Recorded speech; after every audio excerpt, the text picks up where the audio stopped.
Bueno, estoy muy contento acá de recibir a Hernán Merlo en el canal, así que Hernán, bueno, te doy la bienvenida. Bueno, gracias Claudio por convocarme. Y nada, charlar un rato.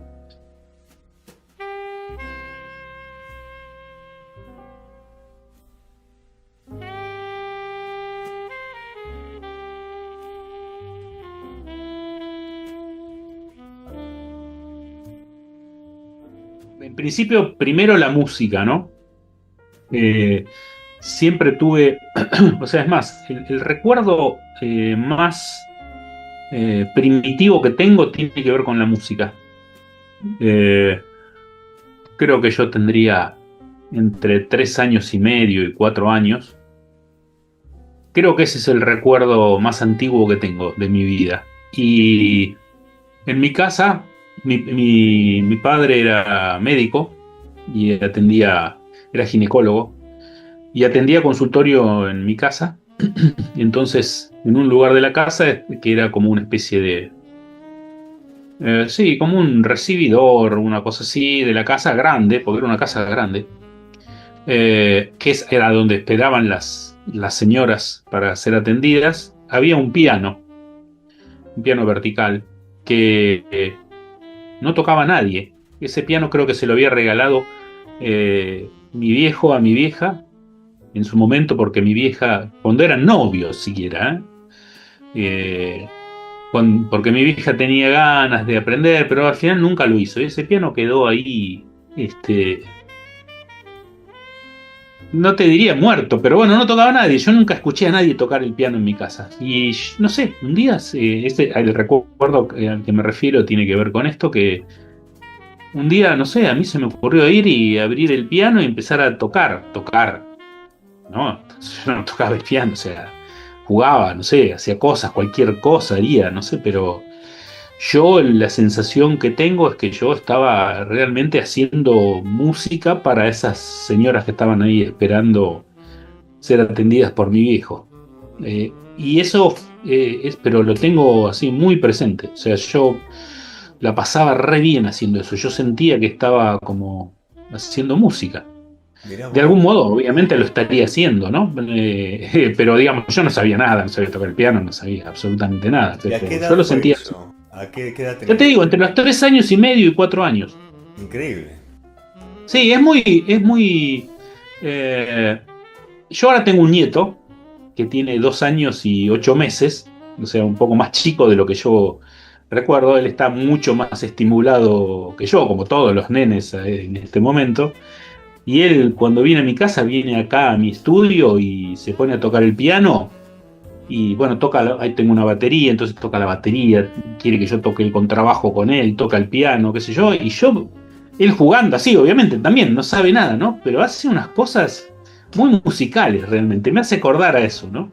Yo no sé si yo hacía eso, pero, viste, eso está un poco digamos, sin el prejuicio de todo lo que nos viene después, ¿no? De las notas, o sea, hace realmente con sonidos, no conceptualmente como relacionados entre sí por algún concepto específico, como puede ser la tonalidad o lo que sea.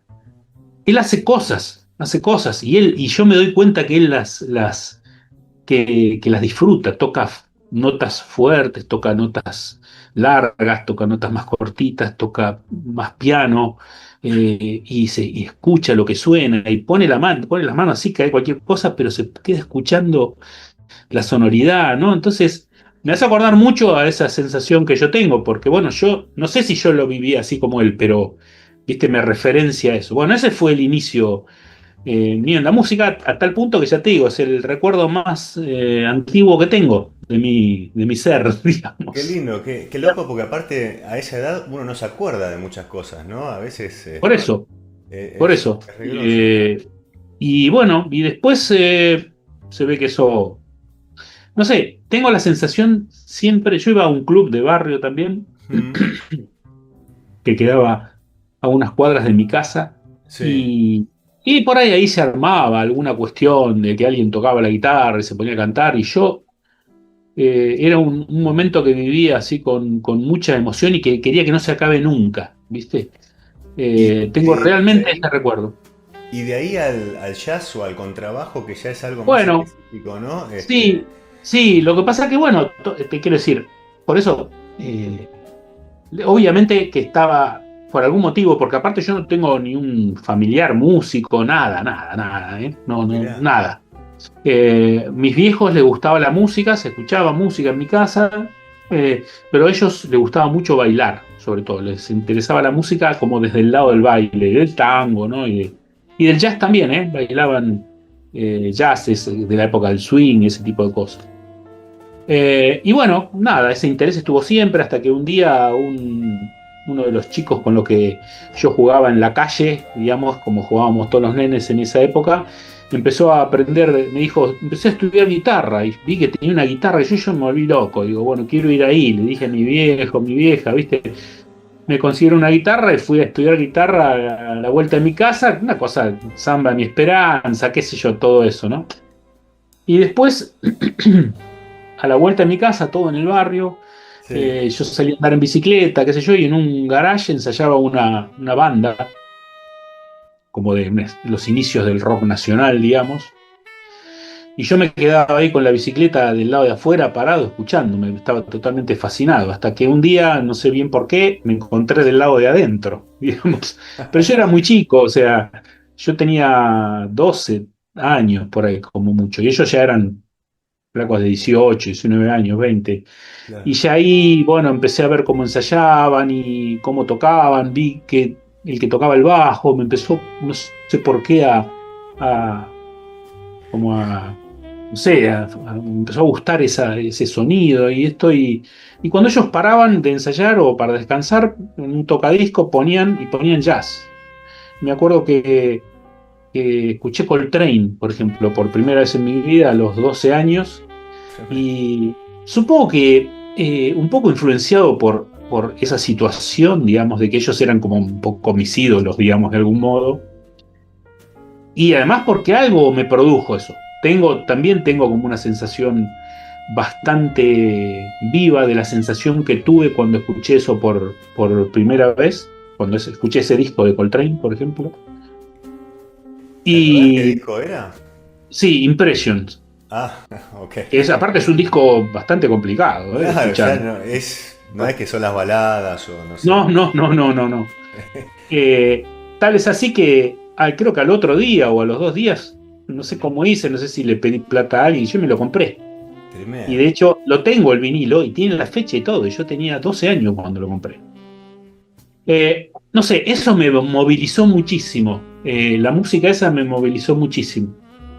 Entonces, bueno, a partir de ahí empecé a interesarme por el jazz y cada vez más empecé a ir a escuchar grupos acá de jazz. En una época estaba el club de jazz que lo organizaba César Parisi, que era Sí. una vez por semana, un día a la semana, no me acuerdo si era los martes, generalmente en una época en el Teatro Alvear, entonces siempre iba a escuchar eso, era entrada libre.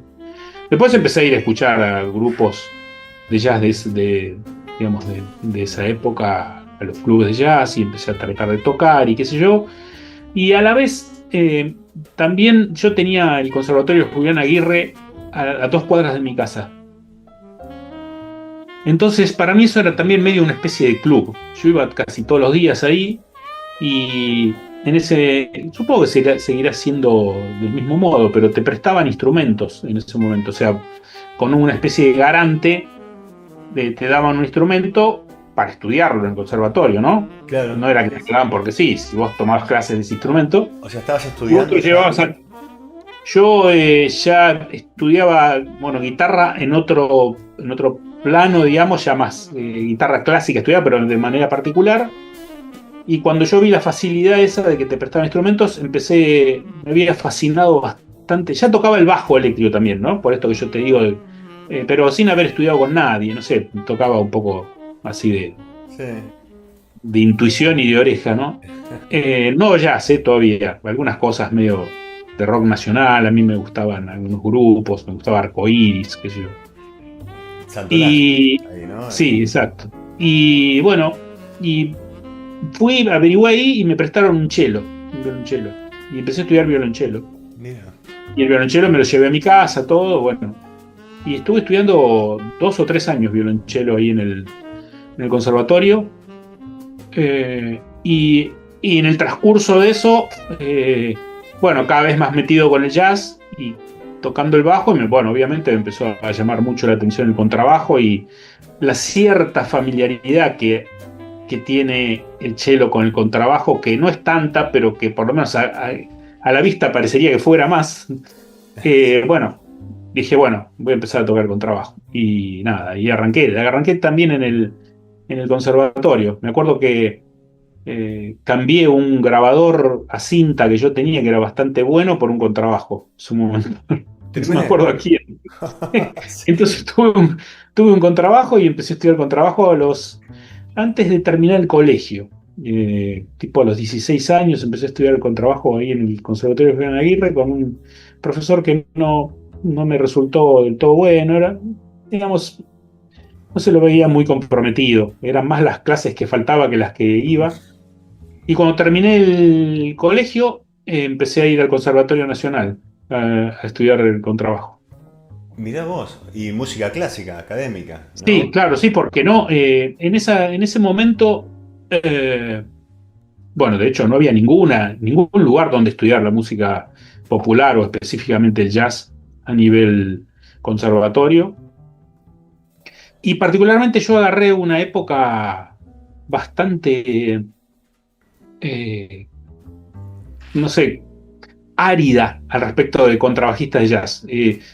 No había, no había. O sea, había habido contrabajistas de jazz y muchos ya tocaban el bajo eléctrico porque era un poco, en el momento el bajo eléctrico, bueno, entre comillas también, solucionó algunos problemas de movilidad y que yo de contrabajo, entonces muchos se pasaron a tocar el bajo eléctrico. Claro, claro. Los dos contrabajistas así más emblemáticos que permanecían, uno fue el Negro González, y otro Remus, que se había ido a vivir a España. Y después, qué sé yo, el Flaco López Ruiz, por ejemplo, yo que cuando iba al club de jazz a verlo tocar, tocaba el bajo eléctrico. O sea, yo no tenía contacto con contrabajistas prácticamente. Entonces, nada, era todo de escuchar, porque aparte, bueno, imagínate, no existían los videos, ni YouTube, ni nada. O sea que nada, no me quedaba otra que ir a estudiar clásico, que es bastante diferente, pero igual, por supuesto, me sirvió. Claro, Y claro. después, bueno, intentar hacer lo que se me ocurría hacer o lo que descubría de los discos y de tocar con la gente que empecé a tocar y qué sé yo, experiencias hasta que después me pude ir a estudiar a Estados Unidos.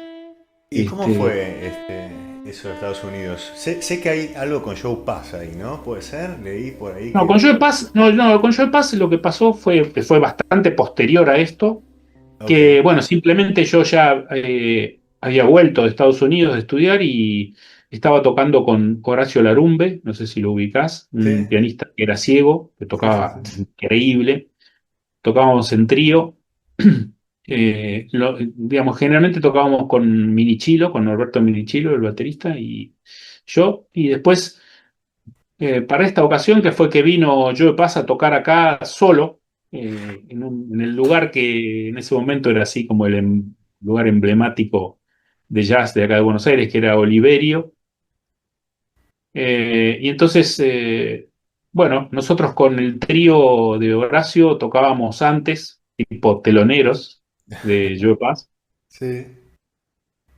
Y bueno, después tocaba él solo un rato larguísimo, porque la gente lo iba a escuchar a él, obviamente. Y después, en general, a lo último, digamos, tocábamos uno o dos temas juntos. Él tocaba con nosotros. Esa es la experiencia con Joe Paz que fue acá en Qué Argentina. lindo, qué lindo. ¿Y qué te quedó de Sí, esa sí. experiencia así? ¿Algo, o fue una tocada más que con un No, guitarrista? no, una tocada más, no, para nada. La verdad que me quedó, o sea, fue muy, para mí fue como tuve otras experiencias parecidas a esa y siempre me quedó como una misma enseñanza que podríamos catalogarla de lo general a lo particular, digamos. Primero, el conocimiento de una persona que para mí era como un prócer, ¿no? Uno, o sea, que uno se imagina un montón de cosas y que yo había escuchado muchos discos de él y todo esto. Un lado personal era bastante chinchudo, así, era medio, Ah, sí, este, mirá. sí, sí, sí, medio amargo, así. No sé si no estaba pasando por un momento muy, muy feliz de su vida. Creo que tenía algún problema de salud, por eso él iba a venir un momento, lo tuve que cancelar y después vino. Bueno, no sé, pero eso igual es anecdótico, digamos. Pero lo que realmente digamos, el hecho de poder intercambiar el momento musical con ese tipo de personas de tanta capacidad y desarrollo del lenguaje creativo, de la improvisación, de las cuestiones rítmicas, no sé, al principio siempre me pasó cuando tuve posibilidades de tocar con gente así de un nivel muy, muy alto, no sé, de máximo nivel, ¿no? Es darme cuenta realmente la diferencia enorme que hay conceptual, digamos. Al punto que en un principio siempre me pasaba esto, que quizás tiene que ver con mi personalidad, de decir, pero empezar a tocar y sentir como que algo no funciona. Y digo, ¿cómo puede ser que esté tocando con un tipo así y a mí me parezca que hay cosas que no están bien, están mal?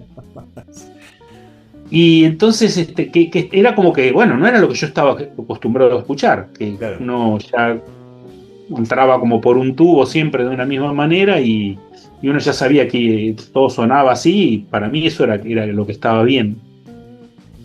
Y muchas veces hasta pecaba de no sé qué decir, pero este tipo está tocando bien, como si la culpa la tuviera él y no la tuviera yo, ¿no? Mirá vos. Culpa, no sé, no es culpa, no Sí, sí, se sé, entiende, se por entiende. decirlo de alguna manera. Y nada, no, bueno, obviamente que no era así, ¿no? Y bueno, realmente entender cómo esa gente que está en ese nivel tiene una comprensión de la música tan elevada, que uno está tan atrás de eso que bueno, llega al punto de que medio se produce ese choque, pero el choque es por el grado de ignorancia que uno tiene, ¿no? Entonces, me pasó, yo toqué una vez también un tema con Herbie Hancock. Ah, mirá, esa no la Y sabía. también me pasó eso. Y mirá que yo, Herbie Hancock, era, no sé, me había morfado todos los discos del quinteto de Miles y había escuchado todo y yo me volvía loco con lo que el tipo tocaba. Lo tenía como muy, muy metido y una cosa es escucharlo y otra cosa es interaccionar con eso, ¿viste? Necesitas como un grado de comprensión que uno no tiene, que es mucho más elevado y me costó un montón entender eso. Y aparte, bueno, mezclado también con una cuestión emotiva, yo no podía creer que estaba así Claro. tocando con ¿Y lo de Herbie Hancock, Hancock? me acuerdo. ¿Dónde ¿Eh? fue? ¿Cómo fue eso con Herbie Hancock? Eso fue acá también en Buenos Aires. Mirá vos. Él vino.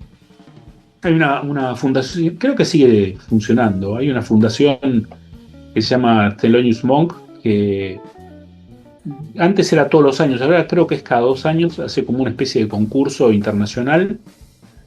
Se presenta gente de todo el mundo y en cada instrumento hay una persona que es elegida, digamos. Y forman un grupo, que generalmente es un grupo que no es más que un sexteto, ¿no? O sea, sexteto, septeto, guitarra, piano, batería, contrabajo y hay 3 instrumentos de viento, una cosa así. Y están becados por uno, y creo que ahora son 2 años, para estudiar.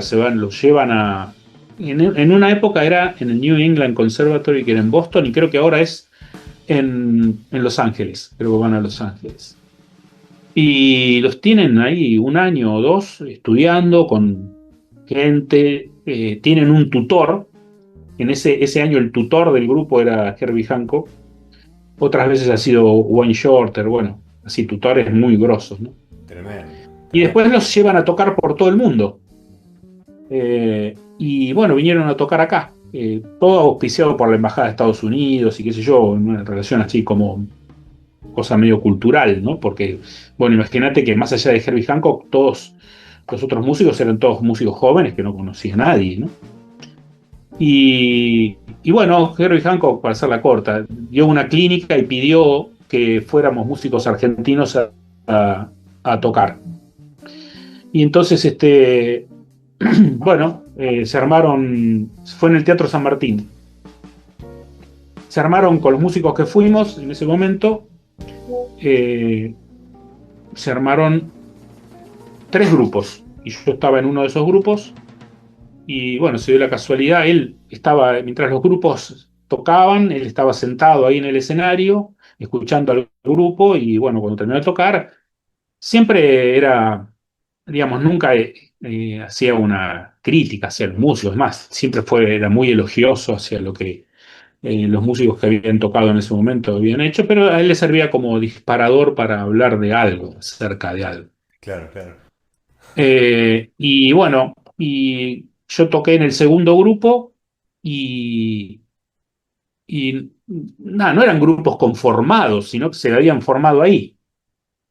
Y estábamos ahí arriba del escenario, che, ¿qué tocamos? ¿Qué tocamos? Que si yo a alguien se le ocurrió decir que toquemos Footprints, a mí me daba un poco de impresión, le dije, mirá, vamos, no sé, Herbie Hancock fue el que grabó la versión original y, viste, Claro, claro. no sé, me sonaba un poco arrogante decir, viste, vos estás acá, nosotros vamos a tocar Footprints para vos. Qué sé yo, no sé, no me parecía una buena elección, pero al final tocamos Footprints. Y entonces él, nada, también terminó de tocar, un comentario muy elogioso, muy bien, qué sé yo, qué sé cuánto, y le pidió al pianista en ese momento si lo dejaba sentarse en el piano, qué sé yo, y mostró una cosa, no me acuerdo ahora bien qué era, una parte armónica del tema, y dijo, vamos a tocarlo. ¿Le gustó? Algo le Así que no gustó. sé, me encontré con la posibilidad, o sea, fue el único tema que tocó ahí, y justo estaba yo ahí en esa situación, entonces Hermoso. fue así, una cosa totalmente fortuita, digamos, ¿no? Pero bueno, fue una experiencia increíble, me acuerdo en el momento que llegó el momento de mi solo, y yo escuchaba que él me acompañaba con todas esas magias que el tipo tenía y que yo, viste, no podía creer, y yo no, me costaba tocar porque me interesaba más escuchar lo que él funcionaba como acompañándome que otra cosa. Entonces yo lo miraba a él y me quedaba medio paralizado y él me miraba y me decía como diciendo, dale, dale, dale, tocá, tocá, no sé. O sea, quiero Increíble. decir, que en esas situaciones me costó un huevo tocar con él, porque también una cosa es escuchar y otra cosa es tener que interaccionar. Eso tiene un nivel mucho más alto. Entonces es como si, no sé, es como que está en otro grado de desarrollo y vos estás en un grado eh, mucho más bajo. Entonces, vos crees que eso es que así funciona y eso te está demostrando que el funcionamiento es extremadamente más desarrollado, ¿viste? Entonces cuesta entrar en eso. Después si vos tenés la capacidad de amoldarte y todo, obviamente también te hacen tocar mejor, por supuesto, pero al principio es...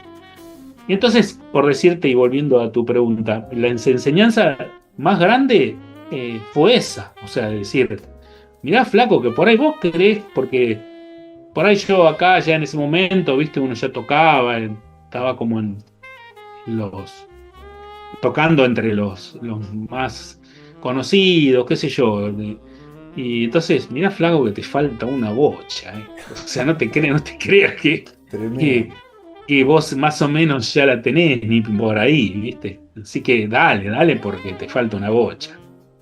Claro, ¿Viste? son como Entonces, los grandes, ¿no? Como los Messi, ponele y sí, claro, claro, claro, claro, Y claro. volviendo a tu viaje a Estados Unidos, anterior, ¿fuiste Sí, para estudiar? ¿Fuiste allá sí, para fui a tocar? estudiar, fui a estudiar, fui a estudiar. Ok.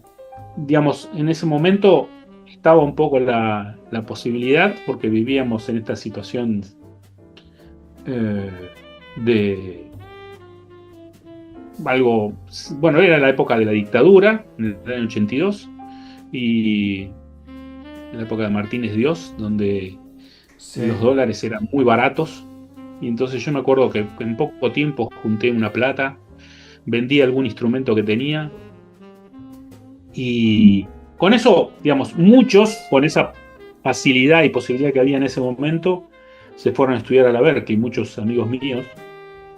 Hubo así como no te digo un éxodo, porque no es que fueron muchos, pero la verdad que de golpe se abrió esa posibilidad y no sé, yo tuve 5 o 6 compañeros de ese momento musicales que se fueron a estudiar allá.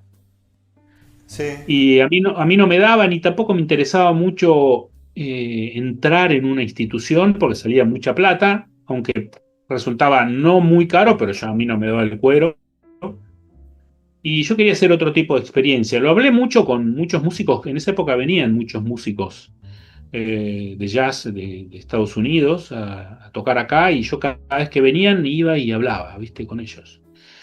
Y quería investigar a ver qué me convenía, qué quería estudiar allá. Y bueno, llegué a la conclusión porque muchos me dijeron que en realidad me convenía hacer otra cosa, no ir a estudiar a la Berkeley, no porque fuera mala, ni mucho menos, por supuesto que, pero que me convenía más hacer otra cosa, más estudiar con la gente, digamos, de manera y buscar experiencias y entonces yo tenía un amigo que vivía en Los Ángeles y me fui para exactamente la otra costa. Me fui a Los Ángeles. Él me daba hospedaje, sobre todo en un principio, entonces me facilitaba mucho. Y bueno, y llegué allá y la verdad que tuve una suerte increíble porque empecé a ir a escuchar jazz, lo mismo que hacía acá, y a hablar claro. con los músicos. Y con uno de los primeros contrabajistas que fui a escuchar, que yo no lo conocía, pero que me gustó realmente muchísimo cómo tocaba, terminó de tocar, me acerqué a él, me puse a hablar, qué sé yo, y a ver si por ahí yo podía tomar clases con él. Me dijo, mira, yo no doy clases. Me dice, porque estoy muy ocupado, yo toco allá, eran muy comunes esos shows que van en Estados Unidos por la televisión a la noche, tipo el show de Jay Leno, no sé si lo ubicás, o son esos Sí, shows sí, que que son hacen con diarios. la banda Claro, soporte, ¿no? claro, exactamente. Entonces yo estoy todos los días ocupado ahí, más todas las grabaciones que tengo, más toco con este grupo, giras, que yo me dice, no puedo dar clase. Pero me dice, a ver, vení, mira, agarra, ya había guardado el contrabajo, saca el contrabajo de la funda, me lo da y me dice, a ver, toca. Y me empezó a dar una clase ahí, tipo de una onda increíble. Yo me sentía totalmente intimidado y entonces, bueno, el dueño del lugar dijo, bueno, vamos, vamos, que no tenemos que ir, me quiero ir, quiero cerrar, ¿no? Ya había terminado todo.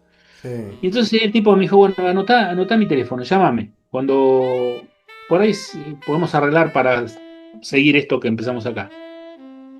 Y entonces, bueno, yo lo llamé y me dijo, bueno, a ver, tal día podés venir a mi casa, qué sé yo, ¿viste? Y así entré en una relación con el tipo. Nunca me cobró una clase, no me quería cobrar la clase. increíble. Y bueno, empecé a tomar clases que no eran así, digamos, una cosa totalmente, así una vez por semana, era cuando se podía, pero 1 o 2 clases por mes, por ahí, promedio, en todo el tiempo que estuve, tomé con él. Y él todo el tiempo en contacto conmigo me decía, che, ¿hoy qué estás haciendo? Le digo, no sé nada, andate a la unión de músicos, que era como si fuera el sindicato de músicos, que era donde la mayoría de los músicos ensayaban, y me dice, hoy ensaya Chick Corea, dice allá, a tal hora. ¿Viste? Y vos podías entrar, pedías permiso y te quedabas ahí sentado, podías escuchar el ensayo. Y bueno, y el tipo siempre me tenía informado. Y después, bueno, cuando tocaba siempre iba con él, ¿viste? Eh, entonces, bueno, fue, por ejemplo, en ese caso con él, ese tipo de aprendizaje fue el mío. Después yo entré en una escuela que ya no existe más, que se llamaba Dick Groove Music School, y era muy, muy buena, pero era carísima, carísima. Mm, Y bueno, yo entré, pero ahí se podía tomar unos cursos que se llaman como part-time, o sea que no era para tener un título, sino que vos tomabas una materia, suponete. Entonces, yo empecé, la primera materia que tomé fue ensamble porque quería empezar a relacionarme con gente para tocar. Entonces, bueno, ahí empecé a conocer gente y fue sí. así un poco el estudio, no fue sistemático, sino fue con gente, cada tanto, bueno, así, con este tomé clases bastante Em, tiempo, pero después por ahí tomaba con otro y tomaba alguna materia ahí, iba mucho a escuchar música y hablar con músicos y bueno, ese tipo de cosas así fue mi y, estudio, más experimental, por así decirlo. perdón, Hernán, el contrabajista que decías era Charlie Hayden. No, eso fue Ah, muy está bien. posterior. No, el contrabajista este. se murió. Se llamaba Joel Di Bartolo. Era de apellido italiano, era Di Bartolo, pero ahí le decían Di Bartolo. Porque tuviste también unas clases con... Sí, eso fue muy posterior. O sea, yo esto que te digo, cuando fui ahí a Los Ángeles con este contrabajista, esto fue en el año 1982, o sea, hace una bocha ya. Pero después, cuando yo ya acá, bueno, me había desarrollado más como músico y todo, en el año 96, 1996, Sí, fui a estudiar con Charlie Hayden. A Los Ángeles también, porque él allá vivía ahí también. en Los Ángeles. Sí, ¿Y qué tal esa experiencia? la mejor experiencia de aprendizaje que tuve en mi vida. Fue. ¿Por qué? ¿Qué hizo? Eh, ¿Cómo fue? A ver. hizo magia. Eh, eh, Mirá, vos sabés que fue muy gracioso porque, bueno, yo volví a Los Ángeles, que era el lugar donde yo había vivido un par de años estudiando. Entonces había un montón de gente que yo conocía. Entonces me reencontré con esa gente y me decía, ¿qué viniste? Le digo, vengo a estudiar con Charlie Hayden. ¿Con Charlie Hayden? Como diciendo, no, ¿por qué no estudiás con...? En ese momento había un contrabajista que era un símil Patitucci, digamos, que se llamaba Dave Carpenter, o sea, se murió. Que era así un virtuoso, ¿no? Y qué sé yo, la verdad que tocaba muy bien, increíble. Pero era como el contrabajista me decían, Charlie Hayden,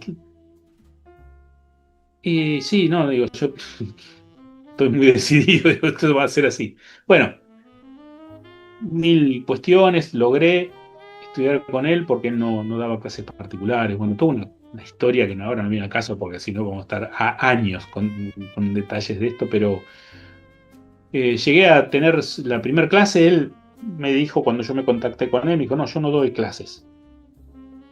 Para esto habíamos estado conectados de algún modo indirectamente y él me dijo que vaya y yo me fui con toda mi familia. Yo ya tenía mis dos hijos que eran chiquitos, me alquilé un departamento, junté guita durante todo un año, ¿viste? Bueno, y Tremendo. cuando hablo con él por teléfono me dice, no, yo no doy clases. Le digo, pero ¿cómo?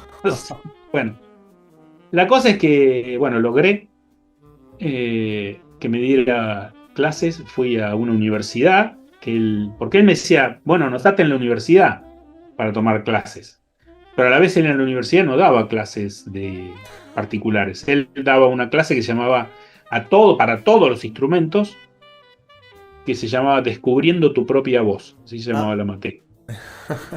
Y esa universidad es carísima, es una de las más caras de Estados Unidos. Se llama CalArts, California Arts. Yo le digo, yo a la universidad no me puedo anotar, o sea, no, es imposible. Aparte yo iba a estar 3 meses ahí, no. Bueno, la cosa es que por diferentes circunstancias logré que me concertara una cita para una clase en la universidad. La universidad, pero él me iba a dar una clase a mí. Bueno, la cosa es que él me invitó a cursar su materia, porque era el único día que iba a la universidad. O sea que yo cursaba esa materia con todos los instrumentistas. Después de eso íbamos a almorzar y después me daba una clase a mí interminable, interminable, ah, porque no sé, duraba tres, impresionante. cuatro horas. Eh, y la Qué clase lindo. era una clase como la que nunca tuve una clase así de instrumento. Eh, la primera clase yo no sabía de qué se iba a tratar, me dice, bueno, toca algo, toca lo que vos quieras. Entonces, no me acuerdo qué toqué. Eh, y después de tocar yo, solo, ¿no? Por supuesto. El entremedio hacía algún comentario, pero, o sea, para hacértela muy, muy simple, nunca, yo estuve 3 meses estudiando con él una clase por semana, nunca me habló ni de una nota, ni de una escala, ni de un acorde, ni de cosas técnicas del contrabajo, de nada. Nunca me habló de eso.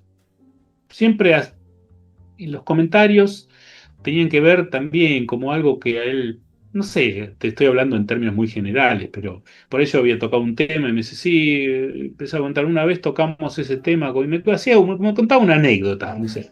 Pero después agarraba el contrabajo él y Claro. tocaba sobre lo que yo había tocado.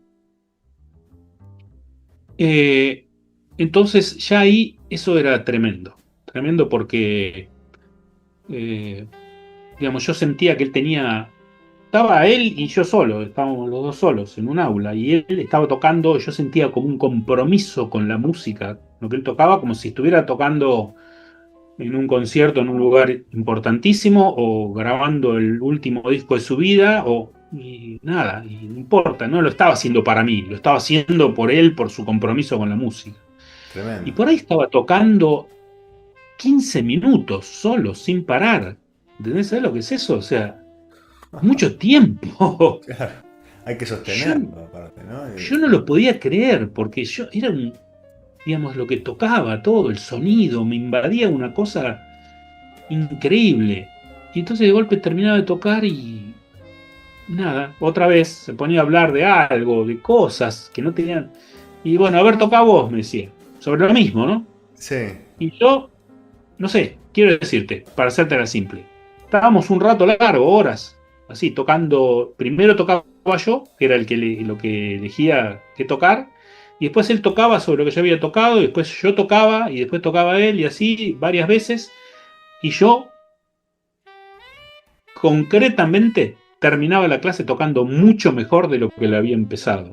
Increíble. Y él no te había O hecho sea, ninguna corrección no, puntual. todo invadido por su espíritu y por su inspiración. Y entonces un día, me acuerdo que en esa situación, yo ya, viste, hasta yo sorprendiéndome de estar tocando de una manera en que, viste, era como que él simplemente con su forma de tocar, su compromiso, sus cosas, me iba como abriendo puertas, viste, y me iba diciendo, bueno, vení por acá. Y yo llegaba a lugares a los que nunca había llegado. Tremendo. Entonces, un día me acuerdo que estaba tocando y terminé de tocar y dijo, muy bien, buenísimo, qué sé yo. Entonces yo le dije, sí, Charlie, le digo, pero lo que pasa es que esto es por todo lo que yo llego a esto por vos, porque me dice, sí, no sé, pero les tocas vos, como diciendo, sos vos el que lo está haciendo. Claro, O claro. sea, o sea, de última, en tal caso, en este caso, vos estás diciendo que yo soy tu fuente de inspiración, que yo te muevo, bueno, busca otra, no sé, qué sé yo, pero vos estás tocando, no estoy tocando yo por vos. Vos Claro. quiere decir que vos podés hacer eso, ¿entendés? Increíble. Entonces, nada, simplemente fue la experiencia donde nunca más pude, de que estudié con nadie, pude tener esa experiencia. Impresionante. ¿Y No, por qué no. habías elegido a Charlie Hayden? Porque siempre tuve una admiración enorme, muy grande, siempre me gustó muchísimo, muchísimo. Me encontré siempre en su aptitud y en su forma de tocar y en su sonido una profundidad muy grande, que me conmovía siempre. Por supuesto que también lo encuentro en un montón de otros, pero en ese por algún motivo me resultaba muy afín y muy particular. Te voy a decir, mira, una cosa que se me ocurre ahora, Sí, pero, sí, sí. pero, sí, sí. Bueno, en principio siempre sentí una admiración y no sé, me gustaba mucho, sentía, digamos, como cosas particulares cuando escuchaba su música que no escuchaba en otros, aunque en otros también sentía otras cosas particulares también, pero esa me atraía mucho, lo que me proponía, digamos, emocionalmente, este, Charlie Hayden. Siempre me resultó así muy atrayente su sonido, su forma de tocar, cómo encarar la improvisación, que era muy particular, digamos, un lenguaje que tenía como su raíz en toda la parte del jazz moderno, del vivo, pero a la vez que no era eso, porque él también tenía muchas influencias de la música country, de la música folclórica, porque eso fue lo que vivió en su niñez, y bueno, eso fue el resultado de toda una forma de tocar que era muy particular y que a mí me atraía mucho. Y, y digamos, eh, yo tuve otras experiencias con otros contrabajistas en la vez anterior que había estado estudiando allá, con el contrabajista ese que yo te nombré, ese Joel Di Bartolo. era un contrabajista blanco también, pero había tenido experiencias con contrabajistas negros y, digamos, obviamente que ellos son un poco los dueños de esto, ¿no? Pero a la vez, quizás eso sea, no digo, yo, digamos, siento que eso a mí me genera una cierta, no sé si llamarlo barrera, pero es como que parece que cuando yo estoy escuchando a esos músicos, no solo los contrabajistas, digamos, ahora estamos hablando del contrabajo, ¿no? Pero cuando es algo como que, no porque ellos lo muestren así, sino es algo que siento yo, ¿eh? Es por ahí mi enfermedad, no sé. Pero es como decir, a esto vos no vas a poder entrar, a esto no, tenés que ser negro. ¿Viste? Eh, esto no, tenés que haber nacido en otro lado, de otro modo, si no, no. Y con Charlie Hayden eso nunca me pasó. Entonces quizás por eso también sentía un poco esa afinidad. Y por eso, pero no sé, no sé si eso fue lo definitorio. Digamos, creo que lo definitorio fue una cuestión simplemente de una admiración y un gusto y una cosa infernal, pero que me resultaba todo lo que yo escuchaba y todo lo que el tipo en donde había participado, que a mí siempre me interesó mucho, un poco el tema de la vanguardia y su historia con Ornette Coleman, y yo siempre me sentí muy atraído por eso, y bueno, qué sé yo, una mezcla de millones de cosas que cuando en un momento en mi cabeza, viste, hizo un pling, digo, y si voy a estudiar, trato de ver si puedo estudiar. Parecía, era como decir, y si trato de ver si puedo hacer un cohete para irme a la luna, ¿no? Claro, claro. Sonaba como eso, pero bueno, pero al final lo Increíble. pude hacer por suerte. Fue increíble, realmente. Bueno, te traigo un poco de vuelta a la Argentina. Dale, Por lo dale. que me contaron, estuviste relacionado con los inicios de la Escuela de Música Popular de Avellaneda, ¿no es cierto? Sí, no, digamos, sí, no tanto con los. Yo entré en el segundo año. O ¿Cómo sea, fue la eso? escuela funcionó un año y en el segundo año entré yo. O sea que todo el armado y el amasado de eso, ahí no estuve yo, digamos. De alguna manera sí, pero cuando la escuela ya estaba funcionando, digamos.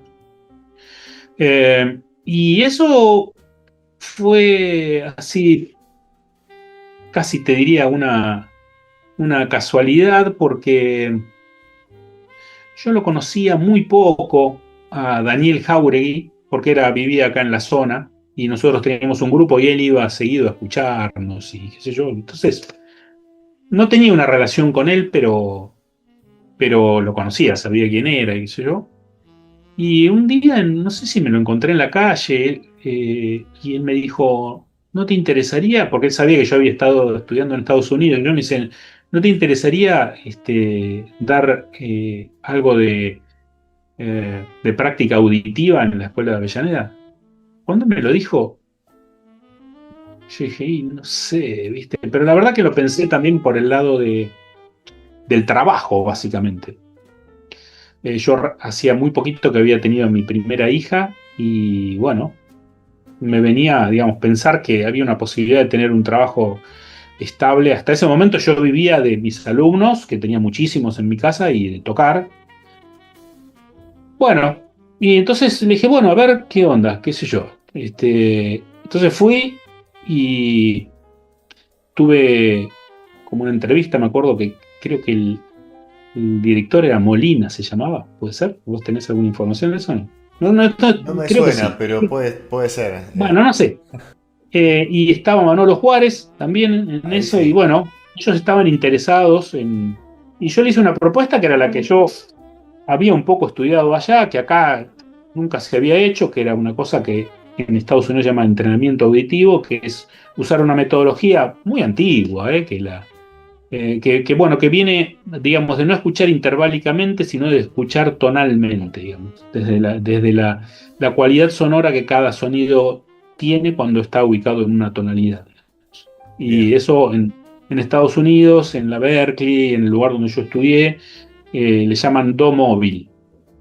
Eh, bueno, Se sigue entonces yo hice ese usando ese, planteo, ¿eh? bueno, Por lo menos cuando yo estudié en sí, sí. Avellaneda, estudiamos entrenamiento auditivo, esa misma materia, con el do móvil Ujú. también. ¿Y quién era el profesor? Y ¿Te pues acordás? yo lo hice, egresé en el 2020, tuve a Lustiza, que, Ah, sí, fue alumno mío en Avellaneda. bueno, que también era egresado de Sí, la sí. EMPA, un fenómeno, Claro, también claro, que se claro. había hecho, especializó en Codali en no sé Claro, qué porque empresa. el origen de todo eso es el método ese Kodali. Lo que pasa que el método que yo usaba, que es ya más enfocado al jazz y a la música popular, digamos. Qué El bueno, método Kodali el origen de eso era la enseñanza para niños, claro. pero Para el los coros, principio es el ¿no? mismo.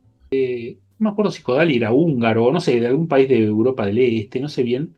Y él consideraba que en los colegios los chicos tenían que tener la materia de música durante todo el colegio y él digamos, desarrolló este sistema que era un sistema, creo que en un principio era con colores, ni siquiera usaba nombre de notas, y era identificar o relacionar colores con sensaciones sonoras. Entonces, eso era magnífico, porque vos imagínate, agarrás a un pibe de primer grado y le empezás a dar esto y le solucionaste. Si algún día quiere ser músico, le solucionaste el Ya tema está. para toda su vida. Increíble, le Pero allanaste el bueno, y camino. después todo eso lo desarrollaron básicamente en Estados Unidos, sobre todo en la Berkeley, un sistema ya más enfocado hacia el jazz o la música popular, que tenía que ver ya con cosas, con mecanismos que servían para las relaciones de la armonía funcional dentro de la tonalidad y todas las posibles. Bueno, y bueno, entonces yo arranqué con eso y bueno, pero después a partir de ahí, digamos, los primeros años iba todo fenómeno hasta que de golpe, digamos, la escuela se empezó a transformar eh, y empezó a haber un ciclo básico que antes no había. Y entonces, yo te lo voy a decir desde la manera que yo siempre lo sentí, ¿no? Absolutamente, sí, sí, sí, sí, obvio. Eh, en el momento que yo entré era un ámbito de músicos, enseñando música. Y en algún momento se transformó en un ámbito de gente dedicada a la docencia de la música, pero que no eran músicos, que empezaron a comandar la escuela. Vaya a saber por qué. Entonces ahí empezó una lucha infernal, una lucha Mm. porque decían que esa materia no tenía sentido de ser si no fuera dentro de la materia de elementos técnicos, que era como una partecita de elementos técnicos. Ok. Porque aparte no se daba en ningún conservatorio, no existía esa materia en ningún lado. O sea, empezando a relacionar la Escuela de Avellaneda con todo el sistema educativo provincial, quizás nacional, no sé. Entonces, durante un par de años, por ejemplo, sacaron la materia, Ah, pero ok. yo empecé a dar, no sé, la parte de teoría musical en ciclo básico. O sea, le enseñaba los compases, las escalas, no sé. Pero mientras tanto, todo seguía. Yo seguía porque yo estaba absolutamente convencido. Me parecía que era algo tan esencial que eso esté en el conservatorio, como muchos otros músicos, ¿no? Me acuerdo que en esa época estaba Armando Alonso, con el que yo tocaba, siempre toqué. Y él, bueno, también, todos un poco. Entonces un día vino una persona que ahora no me acuerdo cómo se llamaba, que tenía que ver con la enseñanza artística de la provincia, tuve una entrevista con él, le expliqué todo. De nuevo, dijo, no, sí, claro, pero esta materia tiene que estar. Bueno, ahí apareció otra vez la materia y siempre pendiendo como de un hilo, ¿viste? Siempre pendiendo, siempre sentí, yo estuve 27 años dando clase Un montón, tremendo. y Claro. siempre pendiendo de un hilo, ¿viste? Y siempre esa materia que pertenecía a los tres géneros, lo tenían que cursar cualquiera de los alumnos de los tres géneros del ciclo superior, digamos. ¿En qué año se daban? ¿En primero o segundo? ¿Puede ser? Se daba en primero y segundo, eran dos niveles anuales. Era Ok. entrenamiento auditivo uno y entrenamiento auditivo 2. Y bueno, entonces siempre estuve como esa sensación de que estaba en un lugar, yo, viste, poniendo todo lo que podía poner, pero que desde la conducción del conservatorio nunca estaban muy convencidos de que eso. Entonces, eh, viste, siempre fue. Después pasó a ser medio optativa, no me acuerdo bien ahora, viste, así todo venían un montón de alumnos, al punto que la materia tenía, cuando fue establecida como tal, tenía una carga horaria para los alumnos y tenía un cupo en el módulo, que eran 16 alumnos que podían cursar en un módulo, y nada, yo me encontraba que había anotado 45 que no entraban en el aula. O sea, yo me Claro. acuerdo que, sobre todo al principio, después se empezaba a dejar un montón de gente, pero al principio, viste, estaba el aula con toda gente parada, llena, que no se podía ni respirar y mirabas para la puerta y se armaba como una cola hacia afuera enorme de gente así con la cabeza mirando por arriba a ver si podía escuchar algo. ¿Todo esto en la sede de Belgrano, en Sí, en Avellaneda? la sede de Belgrano. Al principio estaba en Italia, Italia. ¿no? Ahí era todo más razonable, digamos. En la sede de Belgrano, bueno, empezaron a producirse estas particularidades. Que bueno, después inmediatamente eso en poco tiempo iba mermando, porque yo me imagino, cuando empezó a haber, digamos, dejó de haber examen de ingreso, como había en un principio. Entonces, bueno, empezó a entrar una cantidad de gente que, te digo, por ahí tenía ganas, no sé, no sabía ni a qué entraba, pensaba que iba a aprender a tocar la guitarra, no sé, para joder un rato, para tocar en el fogón, ¿viste? Y bueno, y después entraba gente con muchas aspiraciones, digamos, y muy talentosa, o sea, era un abanico enorme, ¿no? Porque no había ningún filtro ahí en el medio. Entonces, por ambos lados, en los extremos, se producían las vacantes, digamos, empezaban a desertar, porque el tipo que quería, o el tipo, la mina que quería ir a aprender a tocar Samba de mi Esperanza, se da cuenta que ese no era el lugar, y el tipo con muchas aspiraciones veía que eso tampoco era el lugar, porque era una masa de gente en la que era muy difícil moverse, ¿viste? Yo lo viví así en relación a mi materia, ¿no? Digamos, Claro. no, yo creo que por supuesto que la escuela tenía profesores de mucho valor y que donde se puede, yo digo se podía porque no estoy más. Hablo el momento en que yo estuve, ¿no? Que se podía aprender y mucho, por supuesto, pero yo sentía que las cosas eh, se hacían un poco difíciles para los alumnos. Mira, tengo una anécdota que es buenísima. Una vez recibo A un, ver. un mail de lo que yo pensé que era un japonés. Era japonés. Me escribió en inglés, pero por el nombre pensé que era un hombre. No sé por qué me imaginé que era un hombre. Que estaba estudiando en Nueva York violín en la escuela, en la universidad que se llama Juilliard, que es una de las más importantes y carísimas aparte. Y que a él le interesaba el tango y que se había encontrado con un músico que es un contrabajista justamente que yo conozco, soy amigo de él, Pablo Aslan, que vivía en Nueva York, ahora medio que vive acá y allá también. Y él allá tocaba tango y no sé, se ve que fue a escucharlo y se puso a hablar.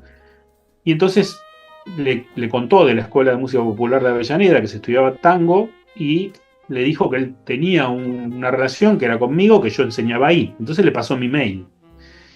Y esta persona me escribió y me preguntó, viste, un montón de cosas. Y yo directamente le dije, en ese momento el jefe de área de tango era Javier Cohen, y entonces directamente le dije, mira, conectate con él y bueno, y él te va a dar más información que la que te doy yo, sobre todo por ahí cosas más específicas de la carrera de tango. Bueno, y pasó, hablé con Javier, me dijo, sí, che, se conectó esta persona. Bueno, al otro año, empieza el año y veo una japonesa con un violín en la mano entrando a la escuela, ¿viste? Resulta que era mujer. Ah, mirá. Y entonces cuando la veo, ¿viste? Me acerco y le digo, vos sos tal, sí, ah, bueno, yo soy con el que... No hablaba una palabra de castellano, apenas hablaba el inglés, ¿eh? Bueno, ese año estuvo, todo el año estuvo tomada la escuela, no hubo clases. Ah, fue esa época, claro. Por el edificio nuevo, que había todo un reclamo, ¿no? Sí, sí, también por el examen, por el ingreso irrestricto, bueno, toda una cosa. Y la piba esta no podía creer, porque él ya venía a clase y decía, no hay clase. No entendía muy bien, aparte como no hablaba muy bien, viste, nadie le explicaba Claro, bien, pobre. se iba. A la otra semana volvía con el violín a tomar su clase. Y así estuvo muchas semanas, digamos, ¿no? Quiero decir, esa fue es un poco extremista, ¿no? Un poco muy extremista, pero un poco la sensación, eso fue en Italia, ¿eh? Un Mirá, poco la mirá vos. sensación que de alguna manera grafica un poco algún costado de lo que yo creo que la escuela empezó a tener, en donde tenía una cosa de mucho valor, pero por otro lado una cosa como relacionada a cuestiones organizativas del sistema educativo, no sé, viste, que empezó a tomar preponderancia en la escuela y se empezó a hacer como una cosa media densa, viste, difícil, como medio remando en una especie de dulce de leche. Sí, sí, Eso fue una bueno, sensación que a mí me quedó también, viste, de la escuela. Y por ahí por una razón particular de eso que yo te estoy diciendo, que yo sentí siempre que, que esa materia que yo daba, siempre di lo mismo, siempre di eso durante los 27 años que estuve ahí adentro, estaba considerada como una cosa que en realidad los directivos preferían que no estuviera, porque era un quilombo para ellos, ¿viste? Entonces, yo siempre tuve la sensación de estar sosteniendo algo que era como un principio para mí, porque yo no podía considerar cómo un músico se podía formar sin esa pata tan importante, ¿no? Y sobre todo, bueno, no sobre todo no, digamos, en la música popular y con cualquier música, pero... Y entonces, bueno, esa sensación un poco me quedó de la escuela, pero a la vez, bueno, imagínate, estuve 27 años, conocí un montón de gente, alumnos muy talentosos, compañeros de trabajo, por supuesto, muy talentosos, con los que compartí música y nada, buenísimo, qué sé yo. Bueno, nada, también te quería preguntar por, bueno, estás trabajando en la licenciatura de jazz, la tecnicatura de jazz, perdón, en el Sí, Falla, sí, hace ya sí, también varios años, ¿no? 19 años, Claro, 19 bueno, años. unos añitos. ¿Y Sí, cómo, bueno, cómo así, cómo te llevas con eso? Ahí, contanos un poco. sí, eso, Otra onda, ¿no? digamos, es diferente y bueno, ahí estoy dando otra cosa que de movida no está esa sensación de que es una materia que está, pero que en general desde la dirección le parecería que no debería estar. Porque yo ahí doy contrabajo, bajo eléctrico, que son, digamos, ahí las materias troncales son instrumento y ensamble, digamos. Ahí es donde funciona, después obviamente están todas las otras materias. Y yo doy las dos materias troncales, que son instrumento, es el bajo eléctrico y contrabajo, y ensamble, las dos cosas. Entonces, eh, ahí no está esta sensación que yo tuve durante 27 años. Y después, bueno, en principio, un poco, yo ahí sí participé en el amasado de la carrera, digamos. O sea, empezamos a trabajar antes que la carrera funcionara porque, bueno, se dio la oportunidad y la casualidad de que eh, Ernesto Jodos, el pianista, que es el director de la carrera. Nosotros tocábamos en ese momento juntos mucho tiempo, en muchos grupos y todo. Y bueno, a él no sé, le dieron la posibilidad, o en ese momento el director del conservatorio, que había sido su profesor de piano, que ahora no me acuerdo cómo se llama, le tiró la idea porque el conservatorio se estaba abriendo a la música popular, digamos, Y bueno, entonces empezamos a armar una carrera. Él sí fue a estudiar a la Berkeley, entonces él había estado en una institución, digamos, organizada para la enseñanza del jazz. Entonces, y bueno, con mi experiencia y con la experiencia de otros, que la mayoría de los músicos que empezamos a amasar eso habíamos ido a estudiar a Estados Unidos. Eh, Dentro de las posibilidades que daba el sistema educativo, tratamos de organizar una carrera que, que tuviera así como el principio, digamos, que no estuviera, tratar de que no estuviera contaminada y que fuera muy acotada, muy acotada. O sea, muy acotada. Yo siempre fui eh, de la idea de que está buenísimo que todo el mundo que quiera estudiar lo pueda hacer, y de manera gratuita como es la enseñanza pública. Pero eso puede transformarse en un arma de doble filo cuando vos, eso yo lo hablaba con los alumnos de Avellaneda también, que estaban con el tema de ingreso irrestricto, y yo le digo, mira, a mí me parece bárbaro, la verdad, yo no voy a estar en contra de que todo el mundo que quiera ingresar pueda estudiar, pero acá estamos, hay cuatro paredes, esto también se tiene que agrandar, porque si vos, acá entran cuatro personas y vos querés meter 180, esto no sirve para más nada. Entonces guarda, porque el arma de doble filo puede hacer que, por un lado, haya tanta gente que esto deje de servir. Entonces, lo que vos tenés que pelear es para que haya más lugares, más lugares. O sea, que no haya uno ni dos, que haya 100. Tal cual. Sí. Sí, sí, sí, sí. Entonces, nosotros lo que tratamos de hacer con la escuela de Avellaneda, y creo que todavía se, con la escuela de Avellaneda, pero con el Falla, es que la escuela tenga como una determinada cantidad de alumnos, que es la que nosotros consideramos que, en función del espacio que nos daba el conservatorio, la cantidad de horas y todo, iba a funcionar de la manera que nosotros creíamos que iba a ser correcta, y no moverse de ahí, ¿viste? Entonces, el conservatorio, el Falla, la carrera de jazz, tiene un ingreso, tiene un examen de ingreso, y funciona con cupos. Los cupos son la cantidad de gente que se recibe, es la cantidad de gente que entra. O sea, si el año pasado en contrabajo se recibieron cuatro, este año entran cuatro. Si hubo deserción, bueno, la cantidad de gente que salió de la carrera es la que entra. Y para eso dan tres exámenes, uno que tiene que ver con la parte teórica y de auditiva necesaria, porque también está en el ciclo superior, digamos, la carrera, ¿no? Y después son dos exámenes de instrumento, uno de aptitud en el instrumento y otro digamos, de competencia realmente. O sea, perdón, no sé. Sí, bueno, no sé si de competencia.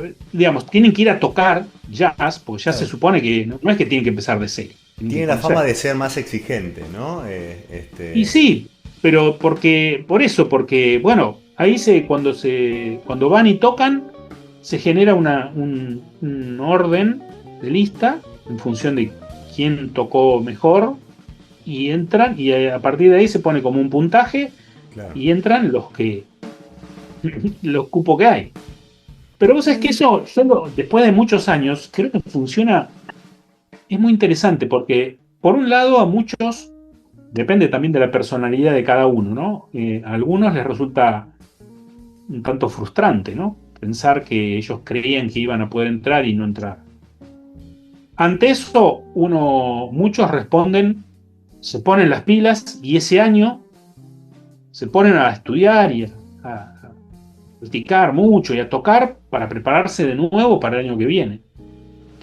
Y otros por ahí, bueno, les sirve para decir, no, bueno, no sé, esto no es para mí, eso uno no lo puede controlar, ¿no?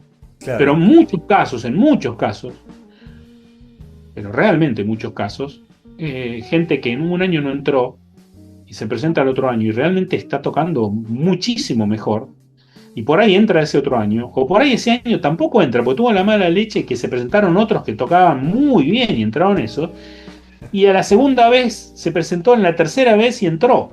Pero para esto tuvo 2 años que el tipo se estuvo rompiendo el culo estudiando, ¿entendés? Entonces, no fue al pedo, digamos. Claro, Ahora, nivela para arriba, ¿no? Como que termina sí, nivelando. claro, claro, exactamente. Hernán, te quería Exactamente. preguntar ya algunas preguntas más personales. Vale. Por ejemplo, para vos, ¿qué es la improvisación en el jazz? Para mí la improvisación en el jazz, en principio, eh, eh, es una actitud colectiva. Porque, por ejemplo, yo que toco el contrabajo, desde que empiezo a tocar hasta que termino estoy improvisando, aunque muchos pongan el foco de la improvisación en el solista. Pero la improvisación es todo eso, todos estamos improvisando. Por ahí obviamente hay un solista y por eso lo llamamos como tal, como solista, pero hay toda una interacción colectiva que se nutre y que nutre al solista o a la sección rítmica, eh, digamos. Entonces, en principio y desde lo general es una actitud colectiva, digamos, de generar música espontáneamente dentro de un lenguaje en este caso, ¿no? Porque, digamos, supongo que estaremos hablando de la improvisación en el jazz, porque Claro, después sí, sí, está sí, sí, hay otro exacto. tipo de improvisación, por supuesto, ¿no? Que también a mí me interesa mucho, pero, digamos, en este caso es como dentro de un lenguaje específico que tiene sus gramáticas, por así decirlo, y que, digamos, según el entendimiento que tenga cada uno de los que estamos compartiendo esa actitud colectiva, nos vamos a poder empezar a comunicar y a generar cosas entre todos.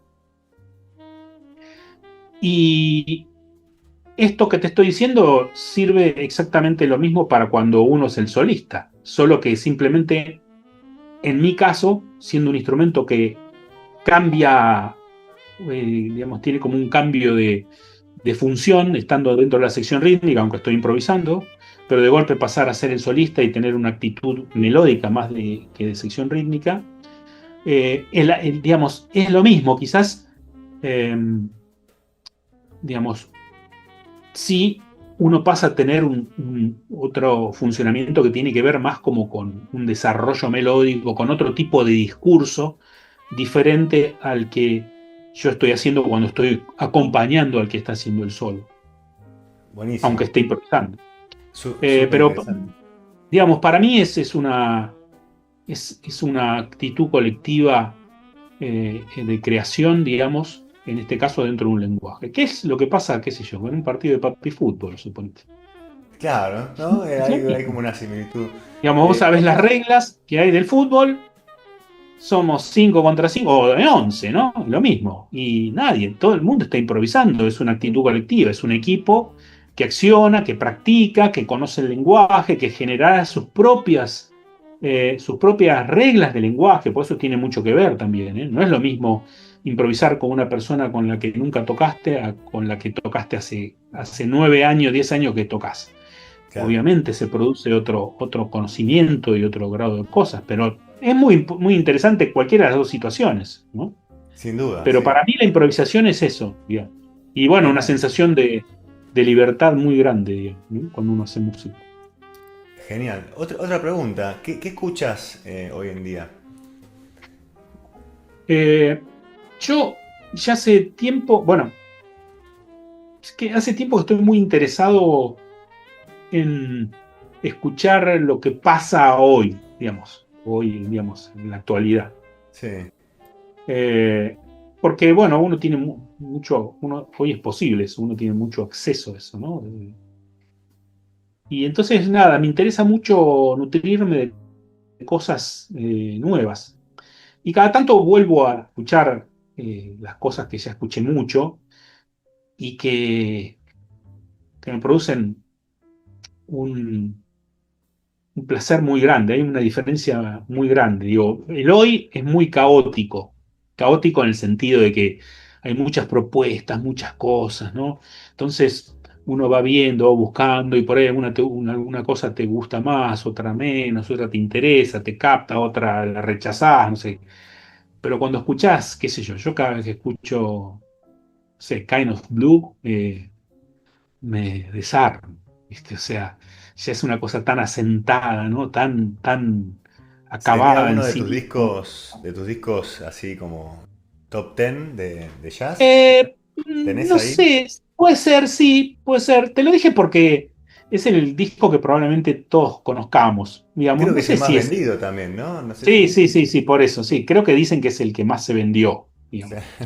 Eh, digamos, sí, obviamente que sí, pero eh, por ahí, si tengo que hacer un top 10, obviamente estaría, pero no estaría en los primeros lugares. Un top 5 así, Y un top hoy, 5. de hoy, ¿no? Desde Hernán Merlo de hoy, este... Sí, de hoy que en realidad si tengo que hacer un top 5 te voy a hablar de cosas, no de Eso, cosas actuales, sino de cosas, de otras cosas, porque eso. las cosas actuales, ya te digo, me interesan mucho, me despiertan cosas, pero a la vez me parece, siempre tengo la sensación de así medio caótico, como que Ok. falta decantar, ¿no? Entonces, para mí obviamente que esto no es un juicio de valores, simplemente una cosa que a mí me pegó así. Es un disco de Eric Dolphy, es el uno que se llamó Out to Lunch. Eh, después, cosas de.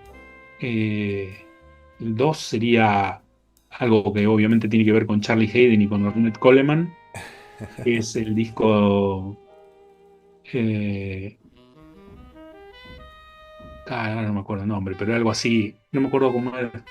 Es como la- No Sí, te... después, bueno, algunos discos de Mingus también, que así Ah, como ok.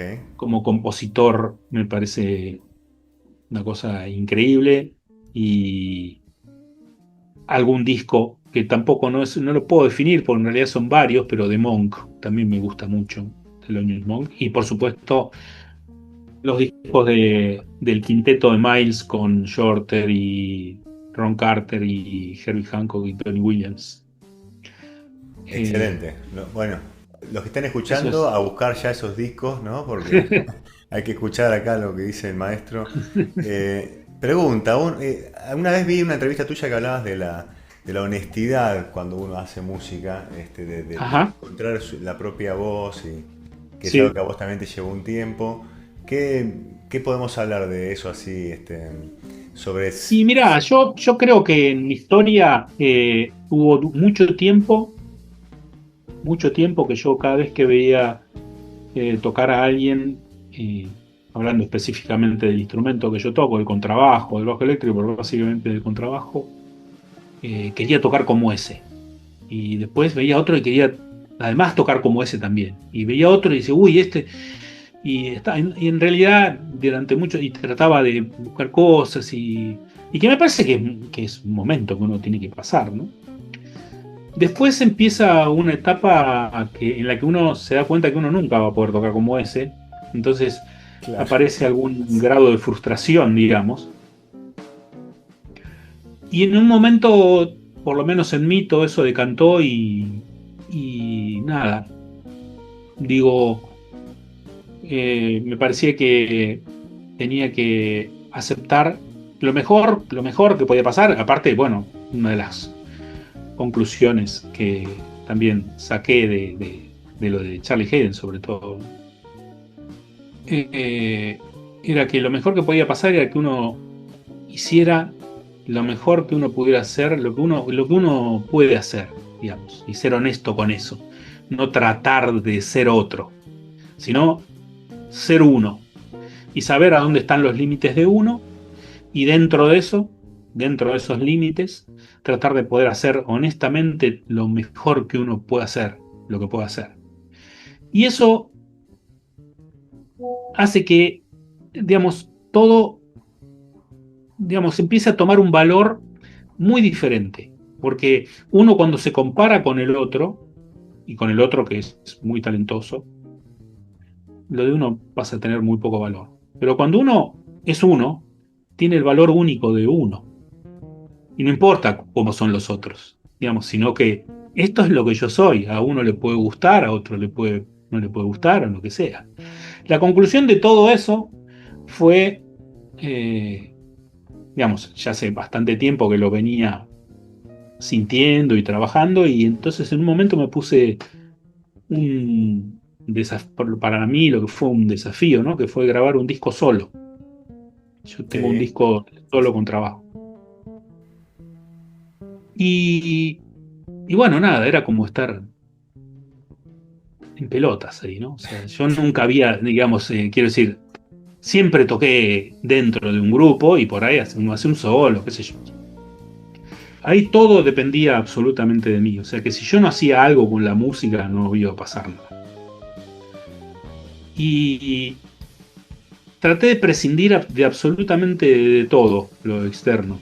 O sea, una pavada, lo que te voy a decir, pero por ejemplo, yo tenía, pues ahora ya no tengo más, pero en ese momento tenía 3 contrabajos y grabé con el que supuestamente era el peor, digamos. Mirá, como un posicionamiento Sí, filosófico. como diciendo, o sea, no importa el contrabajo, tiene que ser la música, ¿entendés? Tiene que ser la Hermoso. música, no, no, no me quiero Hermoso. poner con lo externo, sino tampoco es que era, no, pero bueno, te quiero decir, era un contrabajo chino, ¿viste? Pero que no está mal, pero después Claro, yo claro. tenía otros 2 contrabajos que eran, sí, ¿viste? Los contrabajos, uno ya no lo tengo, pero un contrabajo francés, increíble, qué sé yo.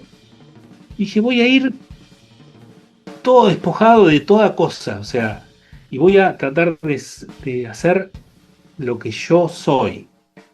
Y después veré, si me gusta, eh, lo sacaré en disco, y si no me gusta, me lo guardo yo.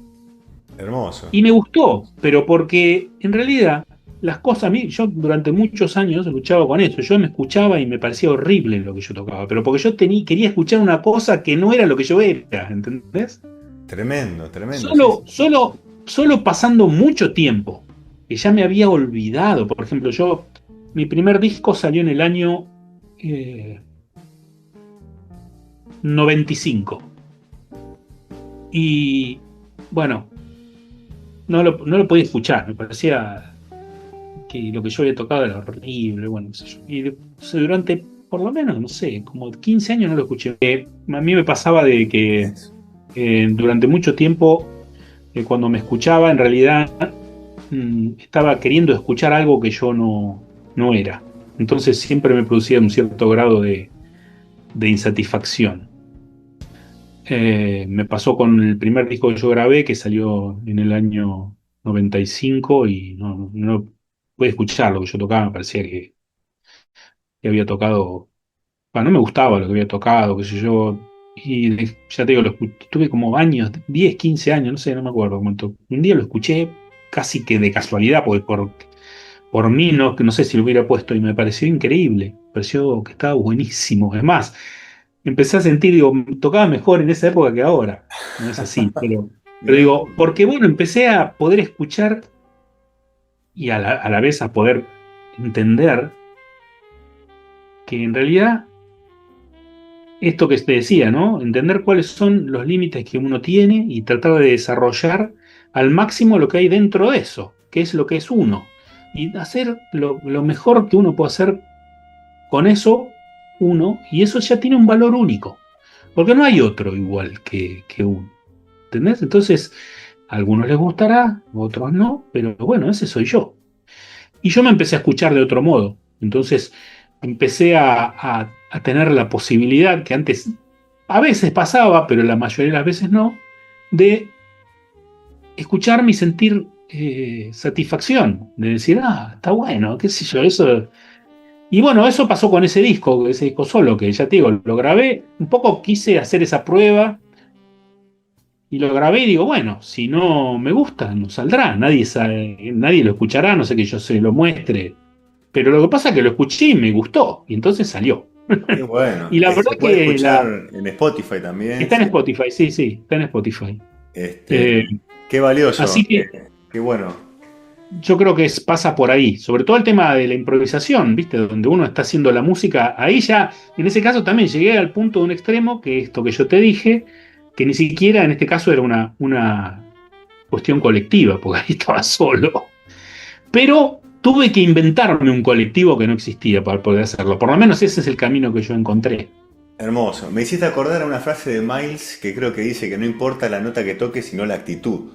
¿no? Como, Exactamente, eso no te quepa ninguna duda, que no hay notas que estén bien o mal, sino lo que, cómo vos estás generando las cosas con eso. No, no, no. Es así, es así. Yo a mis alumnos, eh, así de manera particular, cuando les enseño a improvisar, les enseño, yo les digo que es, no sé si es la palabra correcta, pero es como desde una actitud más como holística. Sí, o sea, yo no tengo la capacidad que tuvo Charlie Hayden conmigo. Yo no soy capaz de hacer eso con ellos, ni me animaría a hacerlo. Pero sí tratar de darles a entender de que improvisen, no desde el lado de la preocupación de las notas y de las escalas, sino desde otro lado, desde conocer el lenguaje, de alimentarse de ese lenguaje, de escuchar mucho y tratar de, de ir por ese lado, no preocuparse por las notas, ni por las escalas, ni por, no sé. Y te digo que los resultados son sorprendentes. ¿qué le decís vos o le transmitís vos a los nuevos músicos o a los jóvenes que estén pensando dedicarse a la música y que tengan ese sueño o ese camino o esa idea? Gracias. Yo creo que cuando uno tiene eso con lo que nosotros empezamos esta charla, que es lo que me pasó a mí, que era como, no sé, como un germen, digamos, que no sé de dónde salió, porque ya te digo, yo no tenía antepasados músicos. No sé, fue una consecuencia imposible de frenar, porque de hecho yo igual cuando terminé el colegio entré a una universidad, porque en mi familia eran todos profesionales, mi viejo médico, yo tengo dos hermanos mucho mayores que yo, era otro médico, y entonces era como que yo tenía que salir del colegio, tenía que ir a estudiar a la universidad. Y yo estudié arquitectura. Mirá vos. Eh, Mirá. y hice toda la carrera, pero no me No. recibí, pero no me recibí. Me faltó ir a dar dos exámenes, que nunca fui. A mí la arquitectura me gusta, como, pero no dedicarme a eso. No. Mi familia me dio como legado que yo tenía que ser, hasta que yo comprendí que en realidad ese legado yo lo podía cortar y ser lo que yo quería ser casi desde que nací, no sé por qué.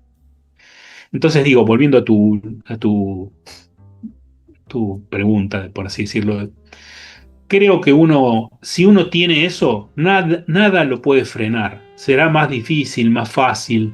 Algunos tendrán más suerte, otros tendrán mala suerte. Eh, pero nada lo puede frenar, ¿no? Digamos, hay que seguir adelante dentro de lo que pueda. Estamos en momentos muy difíciles, pero si es así, no hay forma de frenarlo. No hay forma de frenarlo. Eh, eh, digamos, nada, es seguir, entender qué es lo que realmente uno quiere ser y darle para adelante con eso. A mí no me lo pudieron frenar, digamos, no es que mis viejos me ponían trabas, ni mucho menos, pero era como un legado que venía familiar, impuesto casi sin decirlo, ¿viste? Y la ¿Entendés? sociedad también a veces, ¿no? Tiene. Sí, La sociedad claro, ahora quizás no. ahora en ese aspecto es mucho más simple, pero yo me acuerdo cuando recién me había casado con mi mujer, que siempre le preguntaba, che, ¿tu marido de qué trabaja? Es músico. No, no, pero ¿de qué trabaja? Le decía. Músico. Y de jazz, peor, ¿eh? En esa época, ¿no? Como que era. Y bueno, qué sé yo, ¿viste? Yo creo que ahora digamos, un poco eso cambió en la Sí, sociedad. Y nada, yo creo que lo único que le puedo decir a la gente que quiere ser músico, que lo sea. Eh, hermoso. Y una Algunos tendrán última. mucha suerte.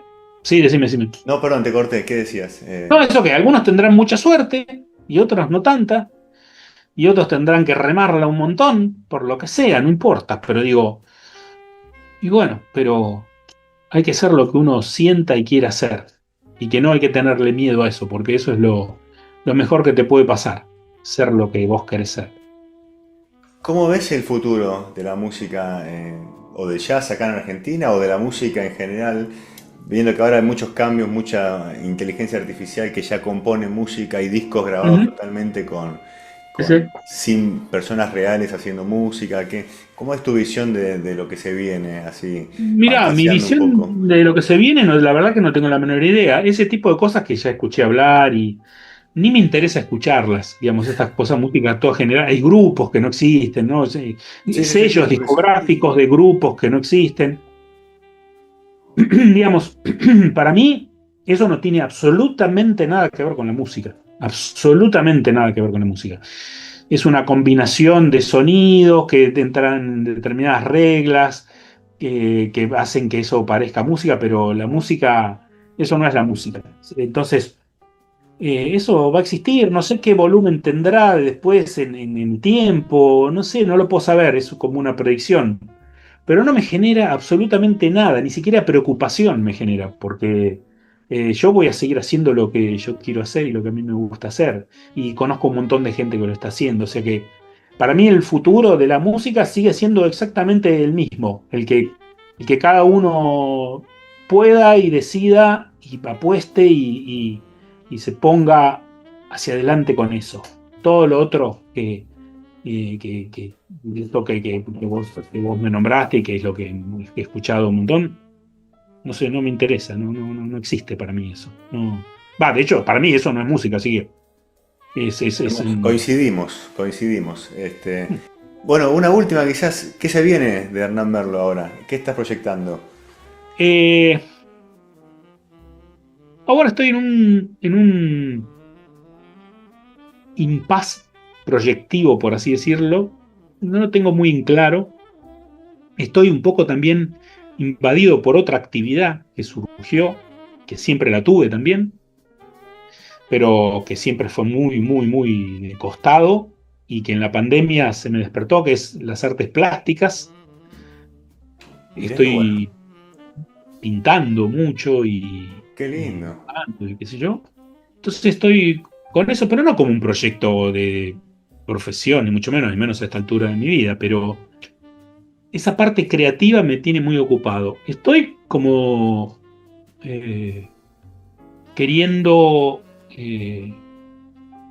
proyectando un poco, no sé bien hacia dónde, porque también eso, antes uno pensaba que, digamos, bueno, en principio, para que quede claro lo que te quiero decir, quiero componer música que todavía no he empezado, hace rato que no lo hago, hace un par de años que no compongo cosas específicas. Eh, y Y bueno, antes yo, de mi proyección era componer y armar un grupo y tocar y qué sé yo, para grabarlo y que se haga un disco.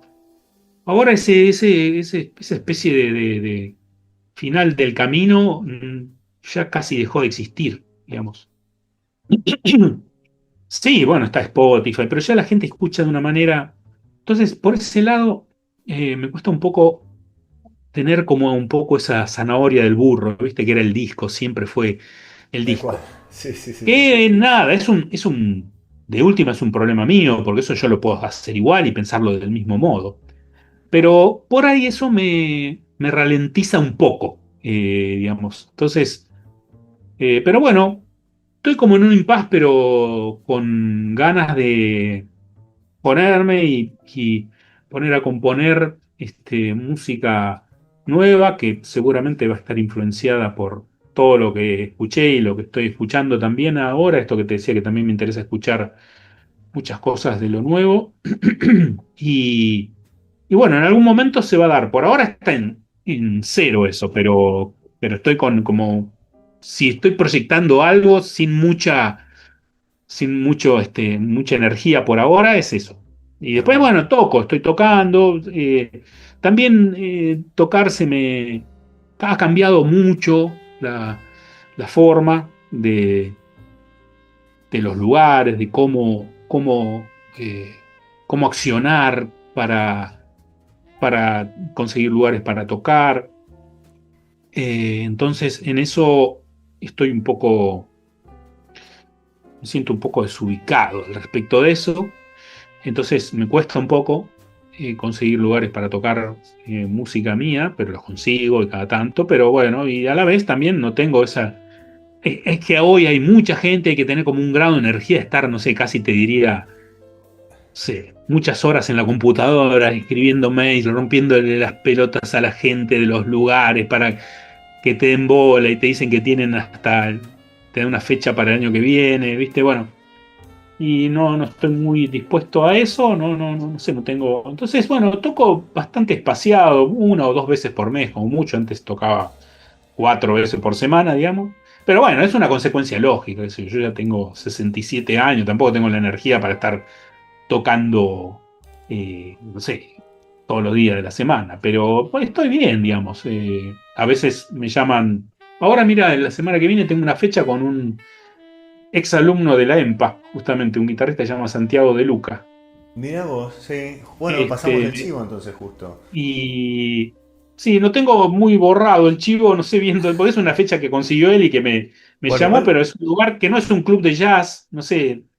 Este, después si querés te lo paso, pero sí, y toda la tocamos a información dúo. de Hernán va a estar acá en la descripción del video, Buenísimo, lo que se puede escuchar, buenísimo. también algo de su biografía, que igual charlamos un montón y bueno, te quería agradecer, Hernán, por No, todo este bueno, no, tiempo. gracias a vos, por convocarme.